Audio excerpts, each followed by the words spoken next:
Hello. So I want to start a career as a stand-up comedian. And I thought it'd be an excellent idea to vlog it and share it with strangers on the internet. Whoever you are, I already like you and I'm very, very glad that you're watching this. If you're interested in following my journey, please subscribe to this YouTube channel and maybe check out my other videos because you might find them interesting. So, my name is... actually I can't tell you my name right now because I still need to come up with a stage name. I can't use my actual name because, well, I'll explain later. So, my name is... and I'm a musician. I played for 5 years in the streets of London, and 3 years ago I started working on cruise ships. So that's what I do now. I'm always at sea, sailing the world and playing music. Sometimes I play in busy pubs where some people listen to my music and some people don't. You know, some people just talk, which is fine. But I once did a 6-month contract on a ship where there was this venue where people actually booked tickets to see me play. They sat in absolute silence, just listening to the music.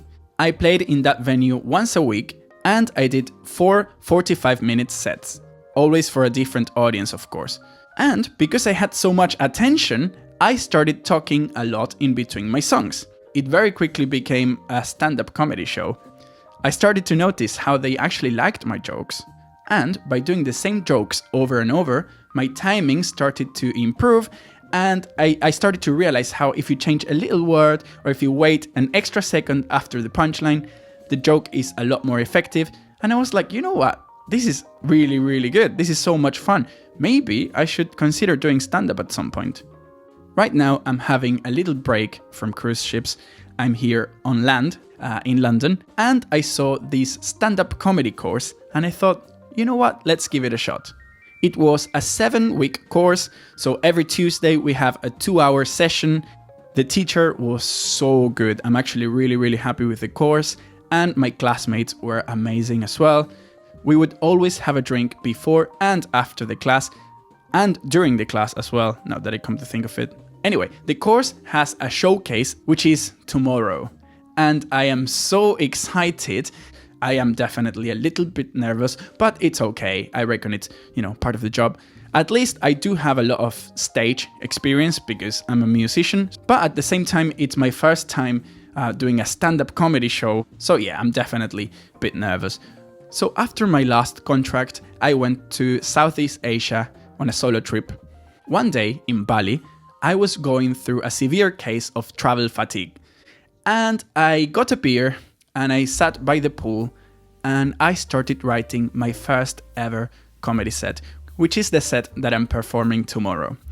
It's a 5-minute set about being a musician. Of course, the first draft was horrible, but then I started changing some of the jokes, and actually I have to say I'm very, very happy with it. When I started the course, the teacher said you should talk about yourself or something you feel very strongly about. So this is a 5-minute set about being a musician, focusing almost exclusively on the downsides of being a musician. Even though I absolutely love my job, if I talked for 5 minutes about how wonderful my job is, it wouldn't be funny at all. So I focus on the nasty aspects of being a musician. And I found that writing stand-up comedy is a lot like therapy. Because like your biggest fears, your biggest insecurities, the things that you hate about yourself or even the world, once you write jokes about them, they don't seem that bad anymore. So then I wrote another set about growing up in Argentina. And then I wrote another set about that solo trip in Asia. And I thought, well, maybe if I never perform them live, at least I have a laugh writing them. But now that I'm back in London, I started going to a lot of comedy shows. And now that my beginner's course is over and I'm doing my showcase tomorrow, I want to start a career as a comedian. Why not? It's so much fun, and it'd be amazing if I could start gigging regularly. Oh yeah, and I need to come up with a stage name, because I can't use my actual name, because that's the name that I use for my music. So I don't want any guests of our cruise line to Google my name and find a lot of jokes that, well, I'm not planning to do offensive jokes or anything, but, they wouldn't be appropriate on a cruise ship. I do have a few ideas for names, but I'm not quite sure yet. So now I'm practicing my set for tomorrow. I already recorded it, but it's really hard to perform it just by yourself because you need the audience, right? You don't know if they're gonna laugh. Although I did perform it for my class and they actually really liked it. Well, at least they laughed, which is important. So I'll show you how it goes tomorrow. Bye for now. So I'm on my way to my first ever stand-up comedy show.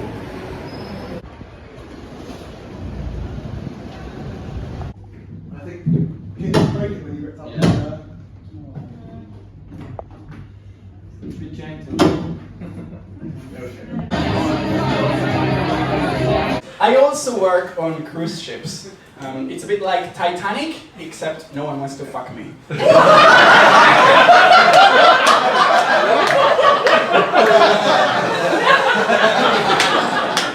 Cruise ships are weird, man. They're the only place where you can sing "I Will Survive" to a crowd that might not.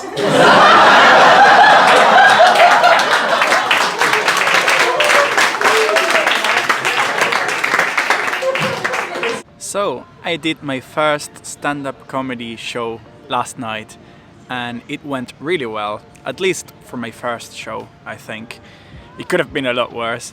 So it was the showcase at the end of a 7-week stand-up comedy course. There were 15 of us and we did a 5-minute set each. Most people overran a bit. I overran by a minute, so my whole set was 6 minutes long. So I need to cut it down to 5 minutes. And I'd probably get rid of some of the jokes that didn't get very strong laughs. When I got on stage, it took me an extra second to get the mic out of the mic stand. So that was awkward. And then you see the video and it's like literally less than a second. But then in the moment, well, it felt like an eternity. Good evening. It's a really intense experience. But it was so much fun. I had such a good time. And actually all of my friends, I had 8 friends who showed up to watch me. And 4 of them were in the front row. The audience was really supportive because it was mostly friends and family of all the students. The sound guy also took this comedy course. And he told us this is the best gig you'll ever have for at least the next 10 years. He was like, yeah, the open mic scene is fucked. So, I can't wait. They told me that the number one mistake beginners make is talking too fast and not allowing enough time in between the jokes for people to actually laugh. So I thought, okay, now that I know, I'm not gonna let that happen to me. And although it could have been a lot worse if I didn't keep that in mind, I feel like I still talked a little bit too fast. And I noticed how the jokes that I delivered more slowly got stronger laughs. But I love being a musician. It gives you a lot of freedom. When I wanna eat, I eat. When I wanna sleep, I sleep. When I wanna fuck, I sleep.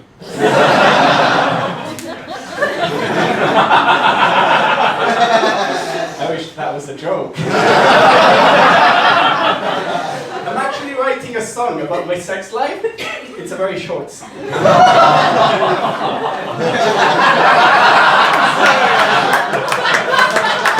It's also funny how some lines you don't really consider them a punchline, but then you get a laugh there anyway. So next time I perform this set, I'm gonna make sure to allow a little bit longer for the audience to laugh when I say that. And I also learned that some of the punchlines have to be shorter. So for example, I say, I'm a musician and sometimes I play in the streets in Leicester Square, and sometimes I'm busking for 3 crackheads who are dancing naked when it's like 5 degrees outside. But the thing is that people already started laughing when I said crackheads dancing naked. When I said naked, that's when they started laughing. Being a musician is hard, man. Sometimes I find myself busking in Leicester Square at 10 a.m. for 3 crackheads who are dancing naked when it's 5 degrees outside. So I'm getting rid of that last line, when it's 5 degrees outside. But other than that, I think I did really well actually, considering it was my first set, and I'm very, very happy with how it went. It was such a rewarding experience, especially because I usually do everything alone. So for example, I love to travel, but I always solo travel. I go to gigs alone. I don't mind. I'm fine with that. But it's good to have friends, I realized at 29. So 8 of my friends showed up to support me, and that is so good. I was so happy. My classmates were really funny, especially the guy who performed at the end. He did this Stephen Hopkins impression, and the teacher was the MC, or Master of Ceremony, and you can tell she's an experienced comedian. She's been doing comedy professionally for 21 years, and the way she talks to the audience is so natural, and she comes up with jokes so easily.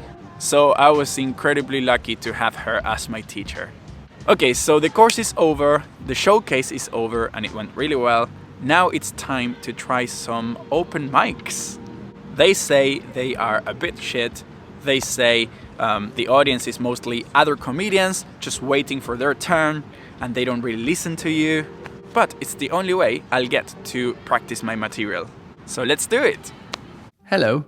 So I applied for a few open mics using this app called GigGag. It's very easy to use. You just create a profile, you can upload your video, and then you can apply for open mics, and if they like your material, they accept you. Most gigs are bringer gigs, which means you need to bring someone with you. And they also require you to stay until the event is finished.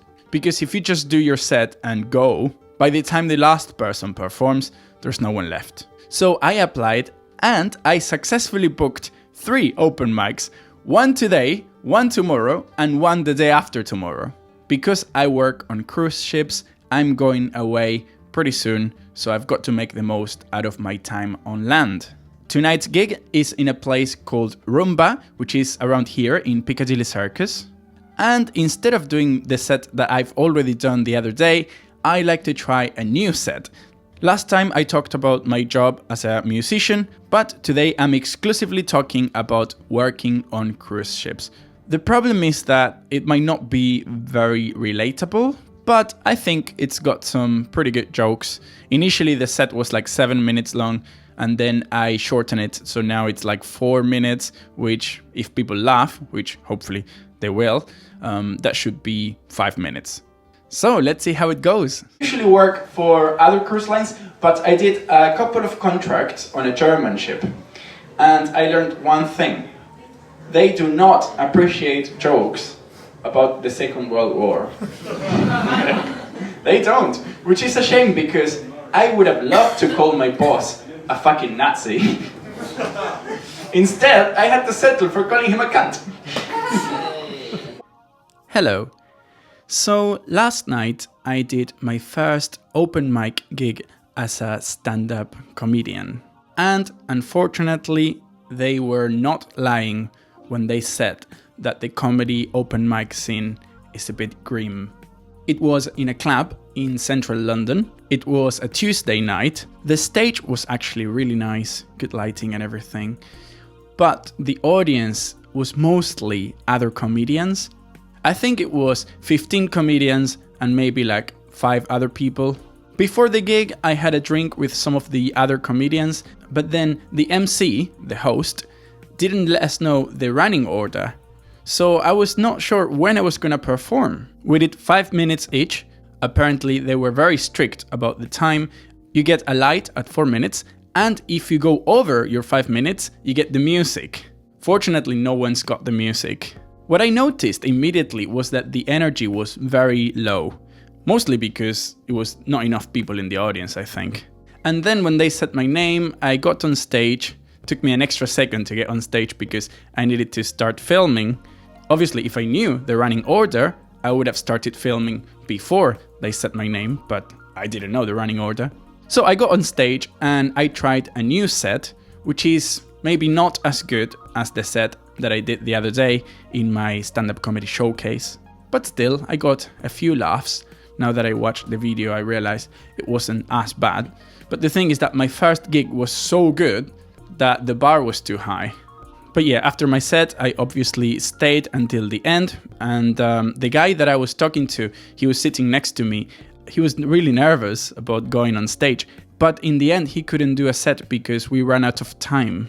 So they told him next Tuesday he'll be able to do 10 minutes. I'm not sure if I should use the reaction of this particular audience as a metric to see what jokes work and what jokes don't work.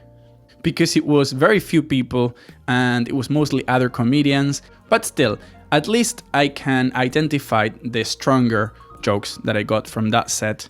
My favorite thing about my job is that I do fuck all. I don't need to clean my cabin, wash my clothes, or cook my food, nothing. And it's all thanks to modern slavery. Anyways, I was feeling a bit low after the open mic, and then I got my iPhone stolen on the way home, sadly. I mean, it was a very old phone anyway, but you know, it was good because now I've got a new iPhone, which is exciting. But still, I was so pissed off. Anyways, today I'm doing another open mic, but this one I think it'll be better. It's in a very famous London comedy club. I'll let you know how it goes. Good morning. So, last night I did another open mic at a famous London comedy club called Up the Creek in Greenwich, and it was brutal. There were 20 comedians, but the thing is that we were attempting to do 5 minutes. The key word being attempting, because after 2 minutes the lights flash and then there's 3 members of the audience who have cards, white cards, and if they raise them, if all 3 of them raise their cards, then the lights go off and your set is over. That's why it's called the blackout. Also, the MC told people to heckle if they feel like it. They could say, card. Anyways, out of 20 comedians, guess who was the first act of the fucking night? Me, of course. I get on stage and I start doing my set, the exact same set that I did on my first live comedy show. Didn't really work. I mean, I got some laughs, but still the audience was super cold. After 2 minutes, the lights flash and one guy goes, card! And then I think one person raised the card and then someone says, more! Maybe the same guy. And then the other 2 people raised their cards and then I got the fucking blackout. Many people die on cruise ships, but we have a morgue. That's why when they start giving out free ice cream...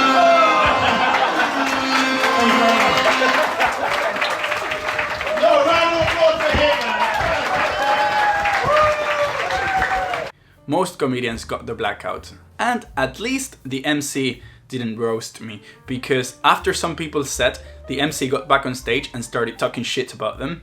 Also, I have the feeling that if I wasn't the first act of the night, maybe I would have done a bit better, because, well, then they would have compared me to the other comedians, and since most people got the blackout, also the audience would have been a little bit warmer and a little bit drunker, but it's okay, I don't really mind. Also, I didn't film it because my friend was like, oh no, don't worry, they're gonna film it for you. But the thing is that they only upload the video if you make it through the 5 minutes. In fact, I prefer it this way because I think it would have been excruciating to watch. Anyway, I learned that it's all very well when you do a comedy course, but the real world is very tough. There are many things I love about stand-up comedy. However, what I don't like is that the audience has so much power. When I play music, if the audience is engaged, great, I enjoy it and we all have fun. If the audience is not engaged, which happens very often, then I don't give a shit. I just focus on playing my music and I still enjoy it. With comedy, you can't do that. If the audience is not engaged, you're fucked. This may very well be the end of my stand-up comedy career, but, you know, I already became a professional musician, so you can only get so lucky in life. I'm still gonna do some open mic nights and write more comedy because I love it. So if you're still interested in following my journey, please make sure to subscribe to this YouTube channel. Thank you for watching. See you next time. Bye.